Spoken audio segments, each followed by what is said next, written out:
Hello and good afternoon, good morning, good evening, good night, wherever you are at. What is the time? Where are we watching from? Where are you listening me from? Do comment and tell me where you're listening from, where you're watching me from. My name is Sana Mugeshe and this is the channel of hope. So much excited to be back with a very educative and a very inspiring video, a very inspiring topic on the series of marriages and relationships. And today I want to talk about a very entertaining and a very interesting topic that I know you don't want to miss. My name is Mana Mugeshe. Welcome to the video of today. Thank you so much for always tuning in. If you love such videos about relationships, family matters, inspiration, educative, affirming, counseling with hope, what are you waiting for? Do subscribe, comment, and tell me what you think about these topics. You have a question about relationship and marriages, family matters, do question, do ask, do comment, and let us have an interactive segment on marriage and relationship. So what do I want to talk about today? I want to talk about that they say it is not a bed of roses, but we can make roses on our beds in our marriages. How do we make roses on our beds? Let me begin this topic by saying that it is not a bed of roses. If you see a marriage which is perfect, every smiling marriage that is perfect has gone through its rough patches. They have gone through their challenges. They have gone through their sufferings. They have gone through their trials. They have created a character in themselves. The character has given them hope. And this hope has given them love. And this love has endured and is proven in time of challenges. This love in a marriage is seen or proved through challenges, through trials, and through suffering. And like I said in the previous sections or segments on marriage and the different topics that I've talked about, I said that love will prevail and love will be proved. So welcome to the video of today. Do subscribe, listen to the end, and let us go to the video. Where are you listening at? Where are you listening? Where are you watching from? Welcome to the video of today.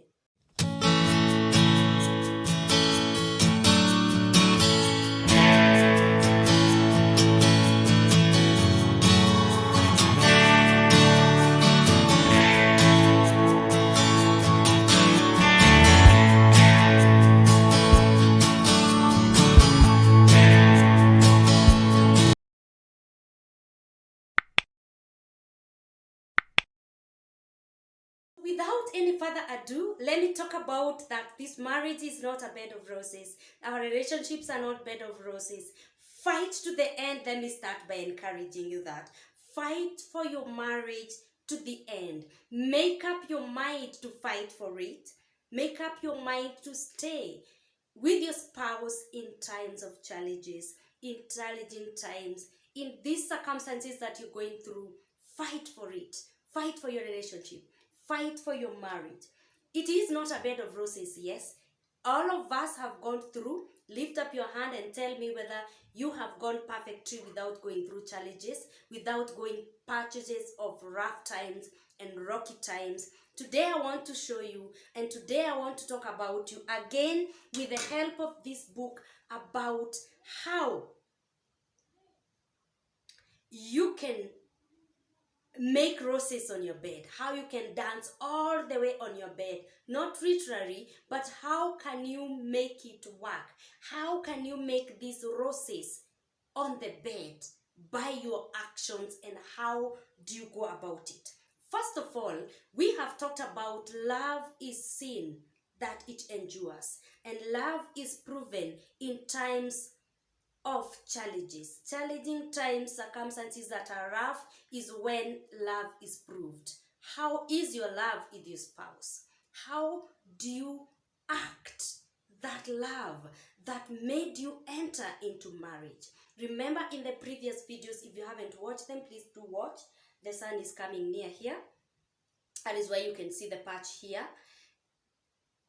I talked about love is the one, having found the right partner, having found the right shoe, that love enter you into this covenant of marriage.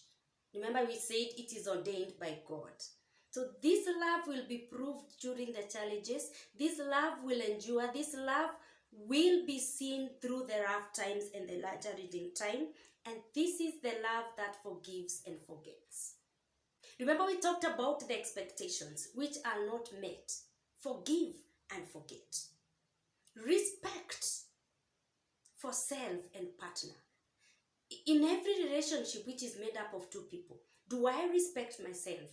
Do I love myself? Self-love is a topic that I have talked about in this channel. Please go back if you have challenges in loving yourself.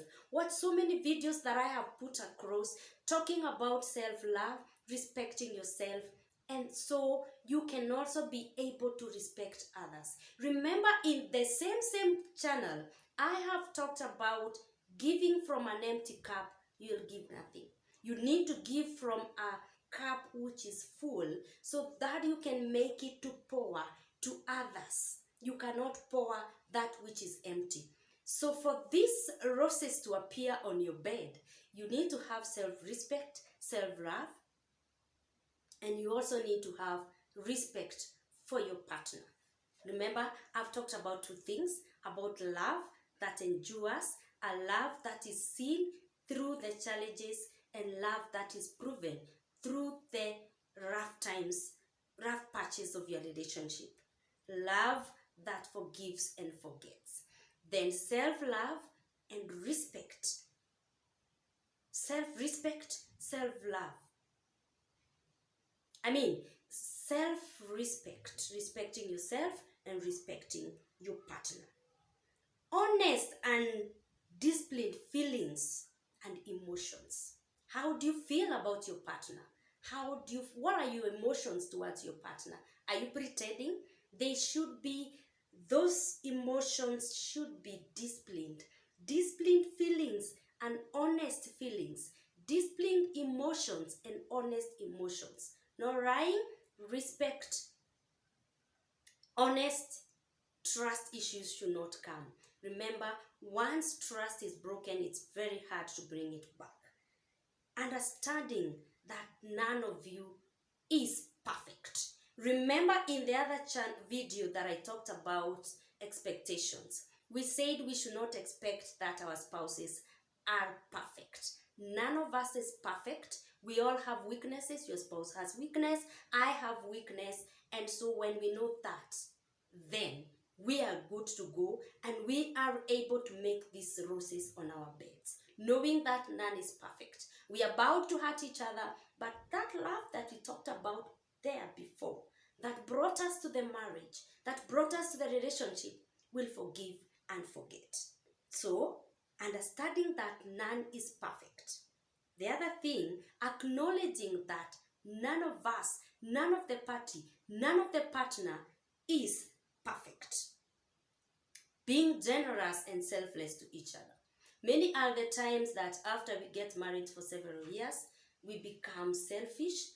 Things change, children come, family is enlarged, we have other things that we are supposed to provide for. It becomes hard, it gets hard, such that we are no longer generous, such that we are no longer selfless. We become selfish, we stop taking care of each other, and so it becomes rocky and the roses are no longer there. It is not a bed of roses, but these key things that I'm giving will make roses on our beds. Being concerned with the family affairs. Many are the times when we deal and we talk with the couples and we hear couples talking about he doesn't take care of me anymore, he doesn't think about me anymore, she doesn't take care of me anymore, she doesn't think about me anymore. It's like he no longer loves me, the love is gone. But today we are talking about being concerned about family's affair. The two of you. Take care of me, I take care of you. Let us be concerned about our affairs. And once we put it back into our minds, it will be very easy to know I should take care of him, he should take care of me, we should take care of our children if at all they are there. So, being selfless and generous to each other, being concerned with I'm trying to check on this son, with the family's welfare is another point. The other point is being principled and self-controlled. Self-control is a part of the fruit of the Holy Spirit. How do you control yourself from anger? How do you control yourself from doing something that you regret doing to your spouse or to each other? How do you have the self-control on infidelity and faithfulness issues? Are you able to control yourself? Are you able to stick to your partner without being swayed by other friends, without being swayed by third parties? How is your self-control? How is your anger? How is your temperature? Are you hot-tempered? Do you control it? Do you control your feelings and your emotions? Or you're just swayed and you no longer have those honest feelings and emotions towards your spouse? And infidelity issues have started coming. You've started cheating on your spouses. You've started cheating on your partner. How is your self-control? It is a fruit of the Holy Spirit from the Bible. Love is also a fruit of the Holy Spirit. So are you principled? Have your friends tried to sway you so that your marriage is no longer unique? Have your friends influenced, have your family members, have your in-laws influenced your marriage to an extent that you're no longer in touch with your marriage? You're no longer in touch with your relationship because everything is influenced by external environment, external friends, third parties. How is your self-control? So if you have the self-control, then you will put your marriage intact. Your relationship will be intact, and the roses are going to blossom on our beds and our marriages. Being patient with each other, especially in hardship. Being patient with each other, especially in hardship. How patient are you with your spouse? How patient are you during the tough times? And lastly, treasure and value each other. Treasure and value each other. Treasure and value each other. Forgive this sun that is appearing here. How, when you met, you're very much in love.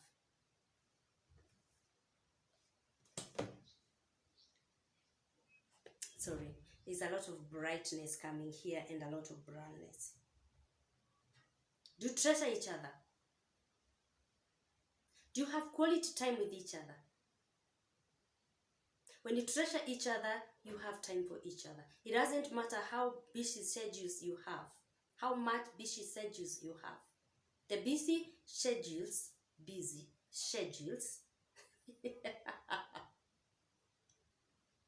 with all that, with all the timetable, with all the time, with all the meetings that you have, trust me, if you treasure each other, you'll get time for each other.